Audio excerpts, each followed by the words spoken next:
Ang Toro na si Rango ay nakapagpabagsak na ng mahigit 70 na cowboys, at ngayon ay hinahamon ni Luke ang bangis nito. Sa simula pa lang ay napaka-wild na ni Rango kaya't nahirapan ng husto si Luke, hanggang sa maitapon nga siya ng malakas at nahimatay ito. Isang taon makalipas, habang nag-aaral ang dalagang si Sofia, ay inimbitahan siya ng kaibigang si Marcia na manood ng bull riding competition.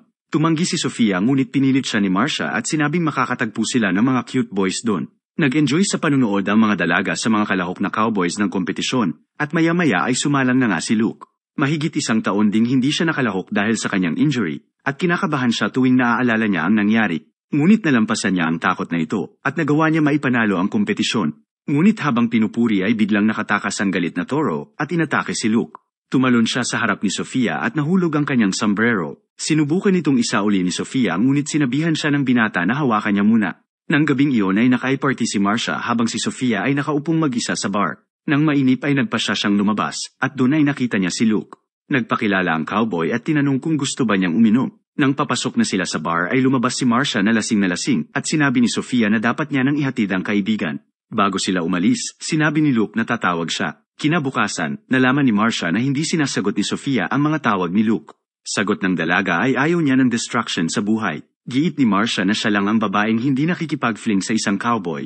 Isang araw, napagpasyahan din ni Sofia na tawagan ang binata. Nang maglaon ay dumating si Luke na may dalang bulaklak. Dinala niya si Sofia sa tabing ilog kung saan sila ay naghapunan. Ikinwento ni Sofia ang kung paano siya napunta sa kanilang lugar dahil sa isang scholarship, habang ibinahagi ni Luke ang kagustuhan niyang magkampiyon sa bull riding at makapunta ng Vegas.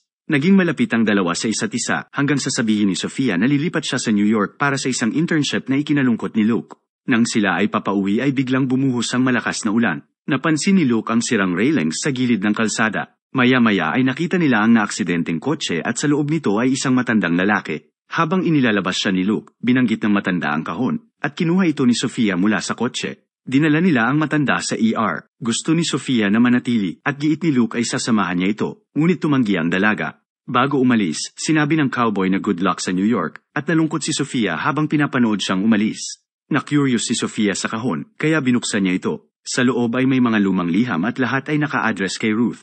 Binasa ni Sofia ang isa at doon ay isinalaysay ng matanda kung paano niya unang nakilala si Ruth. Ang pangalan ng matandang lalaki ay Ira, at kinakabahan siyang lumapit kay Ruth.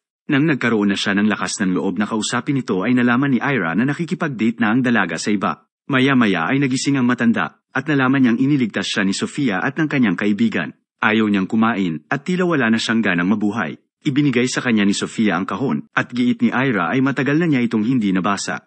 Nag-aalok si Sofia na basahin ito para sa kanya, ngunit giit niya ay kailangan munang kumain ng matanda. Sa liham, sinalaysay na si Ira ay mahiyain at pasulyap-sulyap lang ito kay Ruth mula sa malayo. Si Ruth na ang gumawa ng move, at nilapitan siya para kausapin.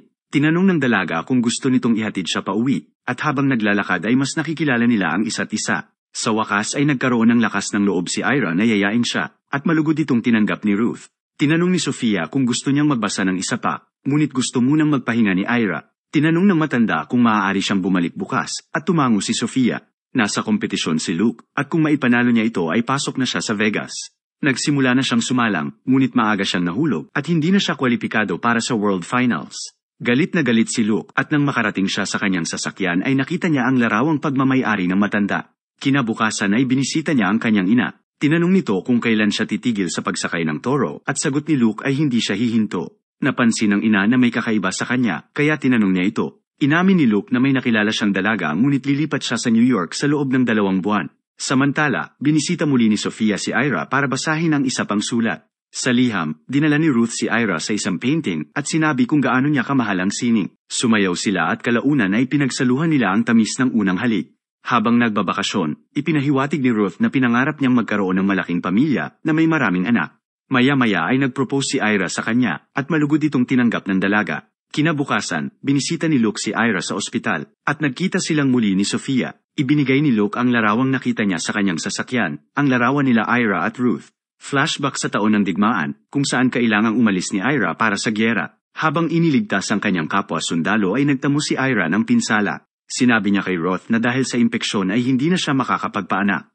Hindi na niya maibibigay ang pamilya na pinapangarap ng asawa kaya umalis siya. Kinabukasan, sinabihan siya ni Ruth na iyon ay pangarap lamang at ang mahalaga talaga sa kanya ay siya. Naghalikan ng dalawa hanggang sa humantong sa kama. Pumunta sina Sofia at Luke sa malapit na bar upang maglaro ng billiards, at pagkatapos ay kumain ng hapunan. Pumasok sila sa isang photo booth para kumuha ng litrato, hanggang sa tuluyan na silang nagtukaan. Kinabukasan, dinala ni Luke si Sophie sa kanilang ranso upang sumakay ng kabayo, at nang pumasok sila sa bahay ay si Luke na ang sinakiyan ng dalaga. Nang gabing iyon, sumali si Luke sa isa na namang kompetisyon, at isinama ni Sofia si Marcia para manood. Pumipili ang mga cowboy ng kanilang toro mula sa bowl, at nang sumalang na si Luke ay matagumpay niyang nakumpleto ang 8 segundong timer. Makalipas ang ilang pangkompetisyon ay umabot na si Luke sa top 26. Isang umaga, binisita ni Sofia si Ira sa isang nursing home. Naikwento ni Sofia na magtatrabaho siya sa isang art exhibit at giit ni Ira ay mahilig din si Ruth sa sining. Kinuwento ng matanda ang tungkol sa Black Mountain College, isang art college kung saan sila nag-honeymoon ni Ruth. Gusto ni Ruth ang isa sa mga painting doon, at kahit walang alam sa sining ay binili ito ni Ira para sa kanya. Sinimulan nila ang kanilang buhay mag-asawa sa isang magandang bahay. Namana ni Ira ang negosyo ng kanyang ama, habang si Ruth ay naging guro naman sa isang malapit na paaralan. Naging masaya ang kanilang pagsasama, ngunit giit ni Ira ay hindi rin iyon nagtagal. Isang gabi ay nagkwentuhan si Sofia at ang nanay ni Luke. Nalaman ng dalaga na ang ama ni Luke ay isa ring cowboy, ngunit binawian siya ng buhay dahil sa atake sa puso. Sinabi ni Sofia kay Luke ang tungkol sa art exhibit. Tinanong ng dalaga kung gusto ba talaga niyang pumunta doon, at sagot ni Luke ay oo. Pumunta si Luke sa art exhibit, ngunit naging busy si Sofia kaya hindi siya nito maasikaso. Hindi makarelate ang cowboy sa art kaya pumunta lang siya sa Gedli para mag-inom. Nang maglaon ay narinig niya ang isang mag-asawa na nagpaplanong bumili ng painting sa halagang $20,000. Tumaas ang kilay ni Luke dahil tila mga weirdong guhit lang ito. Kalaunan ay ipinakilala ni Sofia ang kasintahan sa kanyang boss. Tinanong ng boss kung nagustuhan ba niya ang exhibit at sagot ni Luke ay isa iyong malaking kalokohan. Inisip ng boss na nagbibiro lang siya kaya tinawanan lang niya ito, ngunit hindi natuwa si Sofia at kalaunan ay kinumpranta siya tungkol dito. Giit niya ay boss niya iyon at ayaw niyang masira ang kanyang career. Sinabi ni Luke na malayo ang pagkakaiba nilang dalawa kaya hindi niya nakikitang magwo-work ang kanilang relasyon. Kinabukasan, humingi ng payo si Sofia kay Ira. Ipinaliwanag ng matanda na hindi rin naging madali ang pagsasama nila ng kanyang asawa. Tila gusto pa rin talaga ni Ruth na magkaroon ng anak. Isang araw, napansin niya ang maduming estudyante na si Daniel na laging natutulog sa kanyang klase. Nalaman niya na si Daniel ay pinalaki ng kanyang half-uncle na tila walang pakialam kung magutom siya. Nag-alok si Ruth na turuan siya pagkatapos ng klase, at ang bata ay naging malapit sa mag-asawa. Sinasama nila siya sa kanilang hapunan, at binigyan nila ito ng damit. Nag-improve si Daniel sa klase. Gusto siyang ampunin ni Ruth, ngunit hindi sila pinayagan ng kanyang uncle. Kinailangan nilang isauli ang bata at mas lalo pang naging malungkot si Ruth. Si Luke ay nasa isa na namang kompetisyon. Nakumpleto niya ang 8 segundong timer, ngunit bigla siyang naitapon ng malakas sa bakod. Idineklara siyang panalo ng mga announcer at nakuha ni Luke ang ika-9 na pwesto sa world ranking, ngunit bigla siyang nahilo at kalaunan ay bumagsak.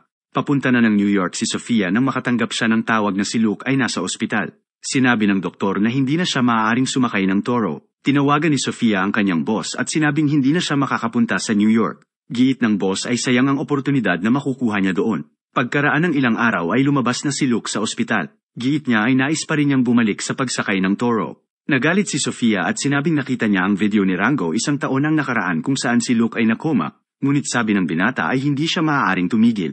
Giit ni Sofia ay hindi niya itinuloy ang New York para sa kanya, ngunit matigas pa rin ang ulo ni Luke kaya tuluyang nakipaghiwalay ang dalaga sa kanya at umalis. Pinuntahan ni Sofia si Ira at sinabing hindi siya natuloy sa New York at nakipaghiwalay din siya kay Luke. Tinanong ng matanda kung paano siya makakatulong at sagot ni Sofia ay gusto lang niyang malaman kung ano ang sunod na nangyari sa kanyang kwento. Sa kawalan nila ng anak ay labis ang kalungkutan ni Ruth kaya nakipaghiwalay siya ng tuluyan kay Ira. Bago siya umalis, sinabi ni Ira na hahayaan niya siyang umalis dahil mahal na mahal niya ito at gusto niya itong maging masaya kahit hindi na siya kasama sa kaligayahang iyon.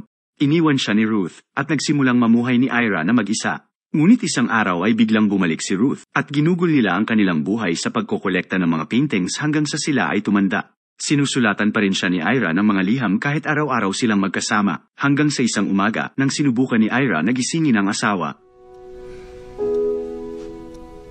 Inimpake ni Ira ang mga painting na nakolekta nila ni Ruth dahil pinapaalala lang nito ang nawala sa kanya. Isang araw, may babae ang kumatok sa pinto at sinasabi niyang siya ay asawa ni Daniel, ang estudyanteng gustong ampunin ni Ruth. Sinabi niya na si Daniel ay naging isang propesor sa London, ngunit namatay ito 6 na taon na ang nakalilipas. Nabasa ng asawa ang obituary ni Ruth at nagpasya siya na dalhin ang painting na ginawa ni Daniel para sa kanyang guro. Ito ay nagbigay ngiti kay Ira. Isang gabi, pumunta si Luke sa kanyang ina para ibalita na siya ay pasok na sa top 5 ng world rankings. Nagtatanong ang kanyang ina kung bakit niya ito ginagawa. Sagot ni Luke ay kailangan niya ang pera para mapanatili ang kanilang ranso at ginagawa niya ito para sa kanya.